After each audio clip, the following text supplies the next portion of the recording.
une grande vision pour une grande motivation. Tel est le titre de mon message aujourd'hui. Et pour appuyer ce message, j'aimerais faire deux lectures dans le dernier livre de la Bible qu'on appelle l'Apocalypse. Au chapitre 5 de l'Apocalypse, je lis ces versets à partir du verset 6 jusqu'au verset 9. Voici ce qu'écrit l'auteur, Jean. « Et je vis au milieu du trône et des quatre êtres vivants et au milieu des vieillards un agneau qui était là comme immolé. Il avait 7 cornes et 7 yeux qui sont les 7 esprits de Dieu envoyés par toute la terre. Il vint et il prit le livre de la main droite de celui qui était assis sur le trône. Quand il eut pris le livre, les 4 êtres vivants et les 24 vieillards se prosternèrent devant l'agneau, tenant chacun une harpe et des coupes d'or remplies de parfums, qui sont les prières des saints. Et ils chantaient un cantique nouveau en disant « Tu es digne de prendre le livre et d'en ouvrir les sceaux, car tu as été immolé et tu as racheté pour Dieu par ton sang des hommes de toute tribu, de toute langue, de tout peuple et de toute nation. Tu as fait d'eux un royaume et des sacrificateurs pour notre Dieu, et ils régneront sur la terre. » J'aimerais faire une deuxième lecture, un petit peu plus loin, cette fois-ci c'est au chapitre 7, dans le même livre de l'Apocalypse. Au verset 9, je lis ceci. « Après cela, je regardai, et voici, il y avait une grande foule que personne ne pouvait compter, de toute nation, de toute tribu, de tout peuple et de toute langue. Ils se tenaient devant le trône et devant l'agneau, revêtus de robes blanches et des palmes dans leurs mains, et ils criaient d'une voix forte en disant « Le salut est à notre Dieu qui est assis sur le trône et à l'agneau. Amen. » J'aimerais partager avec vous donc cette réflexion à partir de cette idée, une grande vision pour une grande motivation. L'auteur de l'Apocalypse, l'apôtre Jean, partage donc dans ces textes que je viens de lire une vision des temps éternels.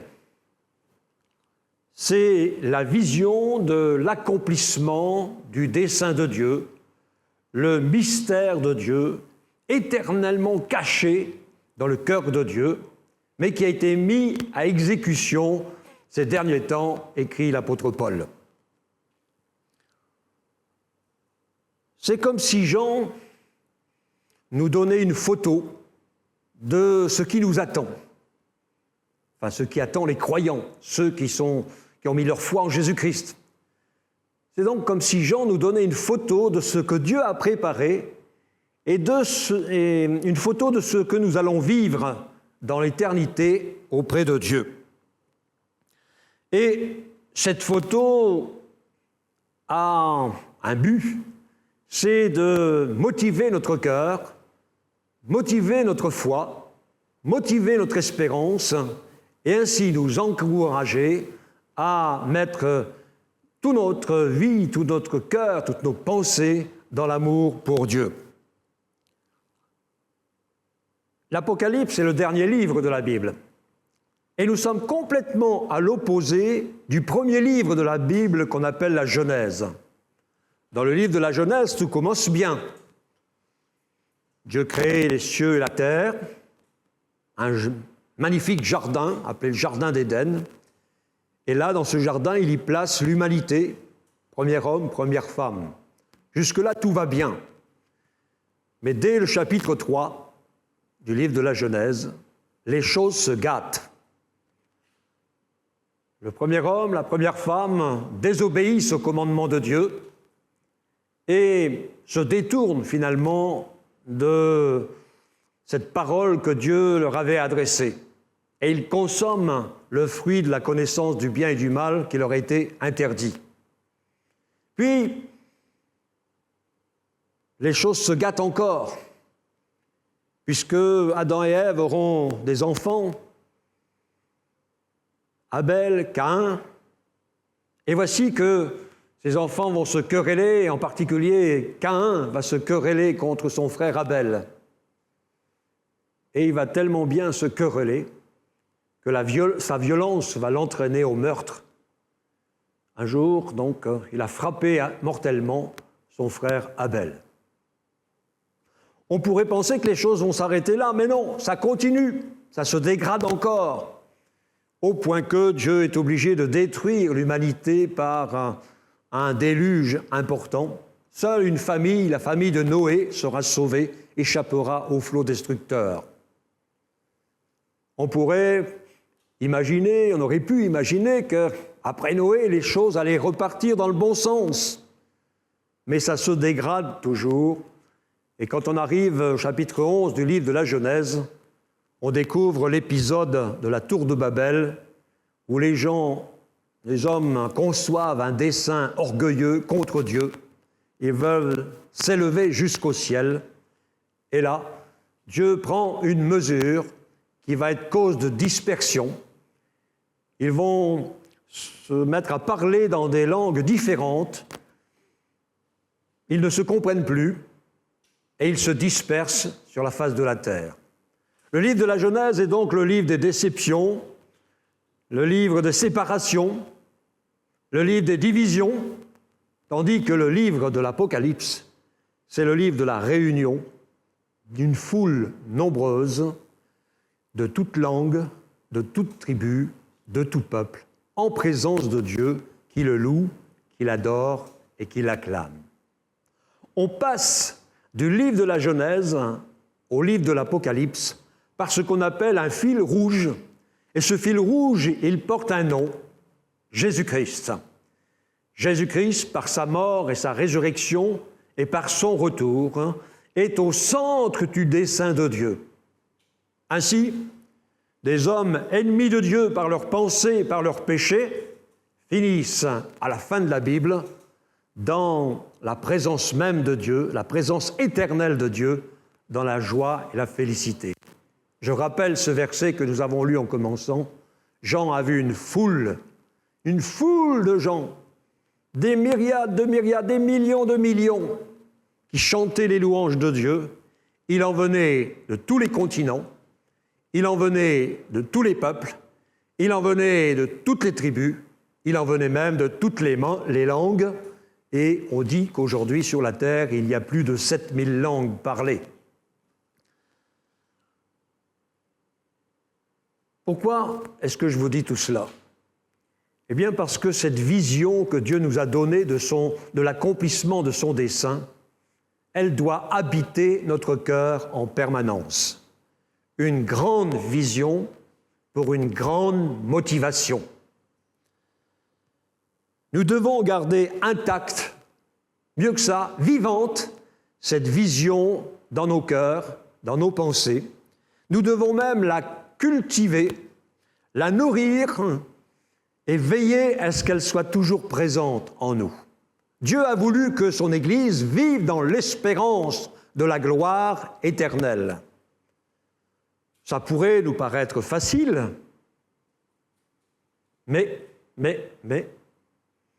il y a parfois des jours difficiles. La vie chrétienne n'est pas toujours un fleuve tranquille.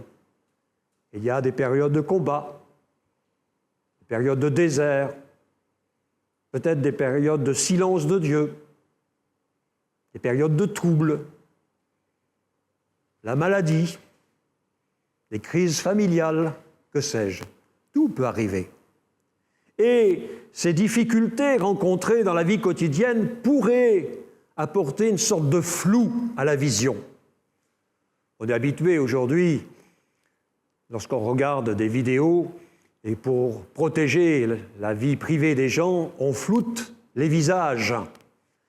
Eh bien, les difficultés que nous rencontrons dans la vie pourraient parfois apporter une sorte de flou dans la vision que nous avons. C'est notre devoir d'entretenir cette vision. L'apôtre Paul priait pour les Éphésiens et il leur disait « Je prie Dieu pour qu'il illumine les yeux de votre cœur afin que vous voyiez la gloire de l'héritage des saints, afin que vous voyiez l'espérance qui s'attache à l'appel de Dieu. » Dans un autre texte, écrivant aux Corinthiens, il dit qu'il garde confiance en Dieu parce que les légères afflictions du moment présent ne sauraient être comparées au poids éternel de gloire que Dieu a en réserve pour nous. Paul a toujours gardé cela dans son cœur, même lorsqu'il était en prison.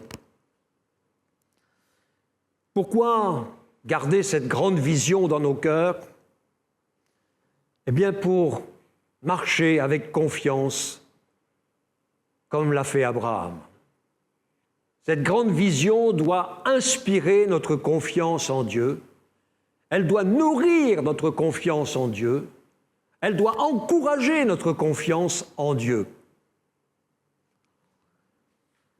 Abraham, le père des croyants, patriarche, a été appelé par Dieu à quitter une région idolâtre, la région d'Ur en Chaldée, où l'on priait le soleil, la lune, les astres. Et il a entendu la voix de Dieu qui l'appelait à quitter son pays et à partir dans un autre pays qu'il ne connaissait pas encore. Et quand Dieu s'est adressé à Abraham et lui a lancé cet appel, il nous est dit que Dieu lui a donné aussi une vision qui accompagnait l'appel. Quelle était cette vision? Bien un soir, Dieu a parlé à Abraham et lui a dit « Regarde le ciel, regarde ces millions d'étoiles, je dirais même ces centaines de millions d'étoiles, et compte ces étoiles si tu peux. Aussi nombreuses sont ces étoiles, aussi importante sera ta postérité. » À vue humaine, c'était impossible. Sarah ne pouvait pas avoir d'enfant. Mais Abraham a fait confiance à la parole de Dieu. Et qu'a-t-il vu de cette vision? Quel accomplissement a-t-il vu de cette vision? Bien peu de choses. Il a attendu environ 25 ans et il a vu un petit Isaac naître. Sarah a enfanté Isaac. C'était comme la première étoile dans le ciel. Première étoile qui se mettait à briller. Et puis, Isaac a grandi et il s'est marié à l'âge de 40 ans. Mais Rebecca n'avait pas d'enfant. Abraham a dû attendre encore. Et c'est alors que Isaac avait environ 60 ans que Rebecca a mis au monde des jumeaux qu'elle a appelés Ésaü et Jacob. Abraham était très âgé déjà, très âgé.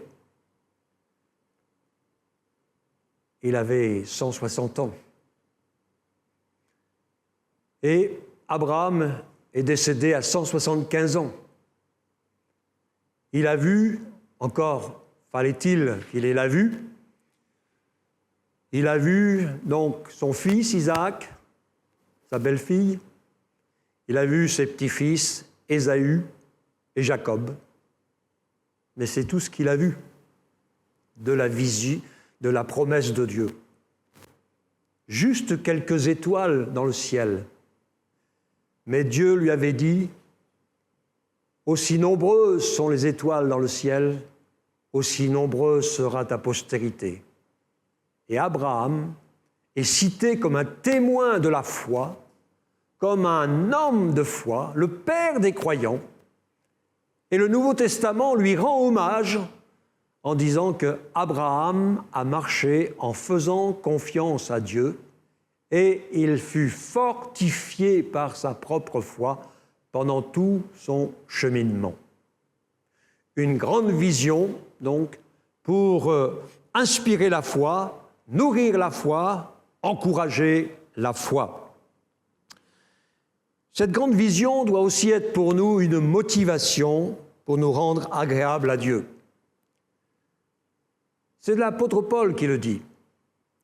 lorsqu'il écrit plutôt dans son épître, sa deuxième épître aux Corinthiens, des souffrances du moment présent, du poids éternel de gloire, il explique que nous regardons non pas aux choses visibles qui sont éphémères, passagères, mais nous regardons aux choses invisibles qui sont éternelles, que Dieu a préparées d'avance et qu'il réalisera. Paul dit, à cause de cela, c'est pourquoi, dit-il, nous mettons toutes nous nous efforçons, je cherchais le verbe, c'est pourquoi nous nous efforçons de lui être agréable. Nous nous efforçons de lui être agréable. Parce que nous savons quelle est la destination. Parce que nous savons que Dieu nous a préparé une place dans sa gloire. Alors nous nous préparons pour cette gloire et nous nous efforçons de lui être agréable. Qu'est-ce que ça veut dire? S'efforcer de lui être agréable. Est-ce que c'est faire des rites religieux, faire des sacrifices, se soumettre pleinement à une religion humaine? Non. Être agréable à Dieu, ou faire le choix d'être agréable à Dieu, c'est choisir sa volonté pour notre vie. C'est choisir d'entrer dans son plan. C'est choisir de faire ce que Dieu nous demande, nous commande. C'est choisir de nous conformer à sa volonté. L'être humain, naturellement, serait disposé à contrebalancer ses désobéissances avec des sacrifices. Certes, oui, je n'ai pas été tout à fait à la hauteur, mais je vais faire un don, un sacrifice, et ça va contrebalancer. Ça ne marche pas. La Bible dit que Dieu préfère l'obéissance au sacrifice. Et la rébellion à sa volonté pose problème. Nous nous efforçons de lui être agréable à cause de cette grande vision, alors nous faisons tout pour marcher selon ses commandements, pour marcher selon sa volonté, pour marcher selon l'intelligence qu'il nous a donnée de son dessein éternel. Cette grande vision, c'est aussi une motivation pour une vie pure, droite, honnête, agréable à Dieu. Une vie qui, tout simplement, fait honneur au Seigneur, fait honneur à celui en qui nous avons mis notre foi. On appelle ça le chemin de la sanctification ou tout simplement la sanctification. Qu'est-ce que c'est que la sanctification? C'est la haine de ce qui est mal, de ce qui est mauvais, de ce qui peut détruire notre vie. Et là, la liste des fautes peut être très longue. Mais ce n'est pas que cela. La sanctification, c'est aimer aussi ce qui est bien, ce qui est juste, ce qui est droit, ce qui est digne de louange, ce qui est digne d'éloge. Une grande vision pour nous motiver à vivre une vie pure devant Dieu. Car, en effet, la volonté de Dieu, c'est que nous parvenions à l'image de Jésus-Christ. L'apôtre Paul écrit aux Romains que Dieu qui nous a connus d'avance nous a prédestinés à être semblables à l'image de Jésus-Christ. Chaque fois que je lis ce verset, je me dis « comme le dessein de Dieu est ambitieux ». Humainement, c'est impossible de parvenir à l'image de Jésus-Christ. Mais quand le projet vient de Dieu, nous savons qu'il est réalisable, car Dieu est le maître de toutes choses et il a le pouvoir d'accomplir ses promesses, de réaliser son dessein. Une vie pure.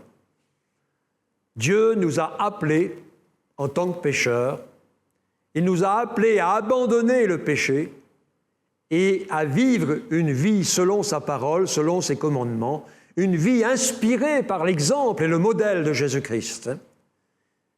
Paul emploie cette expression, il dit que nous avons été appelés à la sainteté et que dans le dessein de Dieu, il est prévu de faire paraître dans les derniers temps cette foule, l'Église de Jésus-Christ, sainte, pure, irrépréhensible, irréprochable, sans tache, ni ride, ni rien de mauvais. La perfection. Comment atteindre cette perfection que Dieu veut?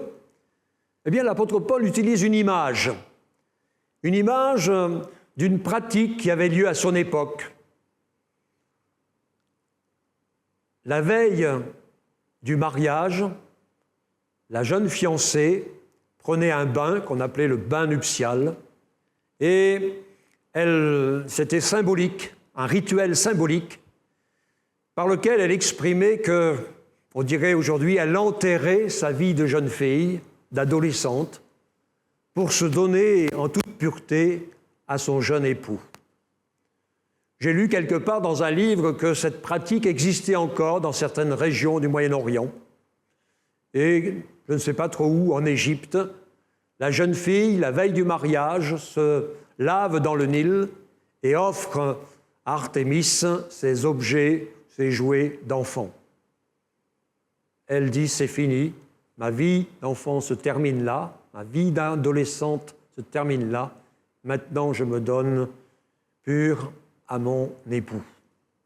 Et Paul reprend cette image dans l'Épître aux Éphésiens, au chapitre 5, où il parle de Jésus-Christ qui s'est donné pour son Église et qui la lave par sa parole. Il emploie ce mot, le lavage de la parole. Il la lave par sa parole pour la faire paraître devant lui, sainte, pure et irrépréhensible. Ainsi, quand je me mets à l'écoute de la parole de Dieu, quand je laisse cette parole de Dieu rentrer dans mon cœur, elle fait une œuvre de sanctification et de pureté. Cette grande motivation aussi, qui nous vient de cette grande vision, nous pousse à louer Dieu. L'apôtre Pierre dit que le peuple de Dieu, le peuple racheté par Dieu, a pour vocation d'annoncer les vertus du Seigneur, de proclamer les louanges de Dieu. Et quand nous cultivons en effet cette vision du grand salut, de la foule qui vient de partout, de tous les continents et qui parle toutes sortes de langues, qui célèbre le Seigneur, on a envie de louer Dieu. On a envie de le célébrer. On a envie de le chanter. On a envie de l'acclamer. Je me souviens de ce jour où j'enseignais à l'Institut de théologie biblique en France et nous parlions du salut que Dieu a préparé. On expliquait le salut que Dieu a préparé pour nous. Et à la fin du cours, une jeune étudiante a crié, mais comme du fond du cœur, « Eh bien, tout ça pour moi ?» Et oui, tout ça pour nous, tout ça pour chacun d'entre nous, même si notre vie a été mauvaise. Mais si nous nous réconcilions avec Dieu, Dieu a préparé pour nous de très grandes choses, glorieuses, et une place dans cette foule qui le célèbre, qui le loue et qui le glorifie. Cette vision que Dieu nous a donnée doit nous inspirer, chaque fois que nous nous approchons de lui, de la louange, de la reconnaissance, de l'action de grâce, toutes sortes de remerciements, car tout cela, nous le devons à la grâce et à l'amour de Dieu manifesté au travers de Jésus-Christ. Et enfin, cette grande vision doit nous motiver au témoignage. Jésus a dit « Vous serez mes témoins ». Ailleurs, il a dit « Vous êtes le sel de la terre, la lumière du monde, et il faut que vos œuvres soient visibles. » Paul explique dans son épître aux Éphésiens que Dieu a préparé d'avance pour nous des œuvres afin que nous les pratiquions. Il ne s'agit pas de faire les œuvres que les autres pratiquent, mais de faire les œuvres que Dieu a préparées pour nous, pour que nous les pratiquions. Ainsi, Dieu nous a sauvés, Dieu nous a fait grâce, mais Dieu veut utiliser notre vie pour que nous parlions de lui, pour que nous portions l'espérance, pour que nous partagions l'espérance avec toutes celles et tous ceux que nous côtoyons, les membres de nos familles, nos collègues de travail, les gens que nous rencontrons dans les loisirs, que sais-je. Nous sommes en permanence des témoins de Jésus-Christ et des porteurs d'espérance. Chaque petit service, chaque petite œuvre est un témoignage à la gloire de Dieu en vue de la vie et de la gloire éternelle. Alors que je vous dis cela, je pense à un ami pasteur dont la grand-mère était à Londres pendant la Deuxième Guerre mondiale et elle parlait parfaitement le français. Les autorités anglaises l'avaient repérée et lui avaient demandé si elle pouvait rendre service. On lui a dit « Vous recevrez des gens qui seront de passage chez vous. Vous ne saurez ni d'où ils viennent, ni où ils vont. Vous ne connaîtrez pas leur mission. Vous ne saurez rien de ces personnes. On vous demande juste de les nourrir et de les loger. » La guerre est passée, la guerre s'est terminée, et des années plus tard, elle a eu l'occasion de visiter une exposition photo de la résistance française. Et elle a regardé toutes les photos qui étaient sur le mur. Et elle a reconnu certaines de ces photos. Elle a reconnu que certaines de ces personnes étaient passées chez elle, avaient mangé chez elle, avaient dormi chez elle. Je me souviens de son petit-fils qui disait, à propos de sa grand-mère, « Elle a fait des petits gestes qui ont servi une grande cause, la liberté de la France. » Eh bien, tous les petits gestes chrétiens que nous pourrons faire vis-à-vis de nos semblables, une salutation, un sourire, une aide, une visite, que sais-je, même si ça paraît être une petite œuvre, peu importe, toutes ces œuvres que nous accomplissons au nom de Jésus-Christ et pour le Seigneur servent la plus grande des causes, la gloire éternelle de Dieu et le salut d'une foule nombreuse qui viendra de tous les continents, qui parle toute langue, qui viendra de toute tribu et de tout peuple. L'apôtre Jean nous a laissé cette vision pour que nous ayons dans le cœur une grande motivation pour aimer Dieu, pour faire confiance à Dieu et pour servir Dieu.